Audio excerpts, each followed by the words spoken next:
to another panel discussion presented by Gallery 1313. And tonight's topic is New Directions in Contemporary Art. And first of all, I'd like to thank the panel for coming out, David Liss and Gary Hall, Stephen Rockwell. And it should be an interesting evening. We've got some prepared questions which we're going to start with. And then we're going to take some questions. We'll start off and with the first question. And I have to thank some of my interns too for preparing some of these questions. I kept them busy at work. So the first question that we have here is the public's interest in contemporary art changing and why? It's a pretty broad question, but can we start maybe with you, David, and just go down that? Well, and on behalf of the panelists here, I'd like to thank you for inviting us this evening, and also I know this is part of an ongoing series you're presenting, which I understand has been successful and enriching for all involved, so thanks a lot. And I will start by perhaps referring to, well, the simple statistics. Yes, the public's interest in contemporary art is increasing and has been on a steady increase, I think. Again, going on statistics of people that attend art museums and contemporary art galleries is on a pretty steady incline over the last, I think, about 15 years. And I think the reason for that is because despite mischaracterizations by the media, by some of our political representatives, I think the general public is extremely interested in what artists today have to say about the world we live in, where we came from, where we are now, and where we might be going. So I think the public interest is very high and on the rise. Gary? I agree with David. No, for sure. I think, there's a whole host of factors. I mean, if you look at a city like Toronto, where, over the last 15 or 20 years, you took at something like the Queen West phenomenon with the small galleries on street front locations and creating a whole area full of galleries. And, I think the art community itself knew 20 or 30 years ago, we used to talk to politicians and say that this was good for development, it was good for the economy, it was good, but nobody believed us. But now there are other people saying that besides just the art community. And so you get an area like Queen West where people, ordinary Canadians, on a Saturday are out walking up and down the street, and interacting with art. It's not, it's much more part of the fabric now. And I think there's an awareness. You've got, everything from a whole generation, like a much larger generation of university-educated people. You've got more art education going on.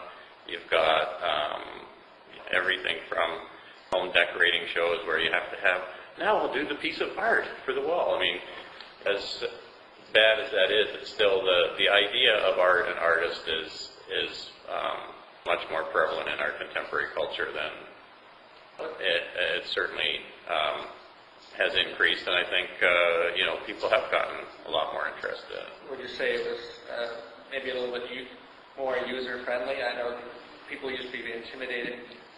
Some of the public used to be intimidated going into galleries. Well, I was going to say the word that I had was it's more participatory. It actually goes beyond the gallery, much of the art now.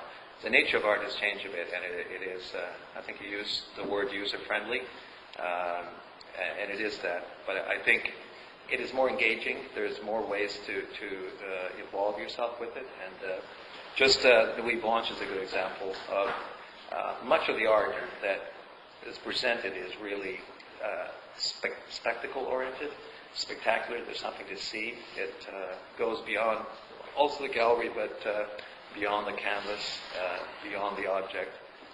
It's really well used, maybe more entertaining, but more event-oriented. So, Well, I think galleries and museums have also changed their practices in the last decade or more, and a lot of that having to do with their perception of how they are perceived in a community.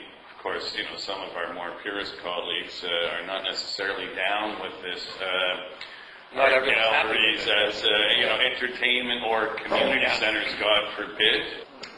But I think it is, museums and galleries function as ideas for dialogue and exchange, as well as the more, like Steve's saying, more spectacle-oriented. 1 million people came out to Nuit Blanche.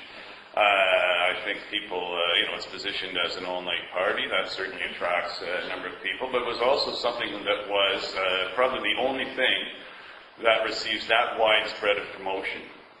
And it's simply that, advertising. Apparently advertising works. Of course, I don't know anything about that. We don't have much of an advertising budget. But my argument is that if every one of our exhibitions received the same amount of marketing as the average Hollywood movie, I think we would have that same number of audience coming out. Now, mind you, in our case, I think in 2007 we had 42,000 or more visitors, and that's with almost zero promotion at all. I think as what's Gary's saying, being located on a street level in a community, it's got a lot to do with it too, so there's accessibility issues. We certainly have not, what would be the word, watered down our program in any way or made it less provocative or any less easy, that's for sure. We do not at MoCA, myself and our curator Camilla Singh, who happens to be in the audience this evening, making me a little bit nervous. But, we stand by the integrity of our ideas and don't second guess the type of thing we're presenting, because what's, are people going to think, be offended, or is it going to be too hard for people, something like that. Do you think parts of Nuit Blanche, do you think it's become maybe too accessible, or is it too... I don't think there's any such thing. No. It's not accessibility. It's just, like I said, it's participatory, and people walk away with different things. Yeah, I like it. I think, like going to Nuit Blanche this year, the thing that I think I learned about, the event and people's involvement in art was that this, we're using the word participatory, but John Sasaki's piece at the stadium, right? And I know John, we showed his work last year, and I'm reading this description. He's going to have mascots in a stadium up all night, but there's no game going on. And I'm going like, how can this be anything anybody would want? How can this be any good, right? And then we go there, and here's these goofy mascots are playing rock, typical stadium rock music, and some of them are dancing, some of them are sleeping, some of them are having their coffee break or whatever. But the look of delight on the faces of the 100 or so people that are sort of crammed at the edge of the stadium. Everybody's videoing them and photographing them. I know sometimes I'm really cynical about you watch people with their video, everybody goes through their life photographing everything or their vacation. But everybody seemed to be really enjoying that. And then just you walk, a block away, and there's Yoko Ono's piece again. Yoko Ono give a piece of what was it? Imagine Peace, right? She had a huge billboard. But there was the wish tree where you could, get a button in exchange for writing a wish on a little piece of paper hanging. And that was a really magical area. That was fantastic. Just again, the fact that watching these people hang their get the thing and hang it on the tree, and it was something that everybody seemed to be involved in. As opposed to the previous year, I actually was out of town last year, but we kept our gallery open all night, and our main thing was protecting the art from the drunken people my son's age that were, staggering through at 4 a.m, right? So, but this year they really, the things they did, and as I say, going to that area and seeing the way people enjoyed these simple things and appreciated them, and presumably some people were moved and opened up in a different way.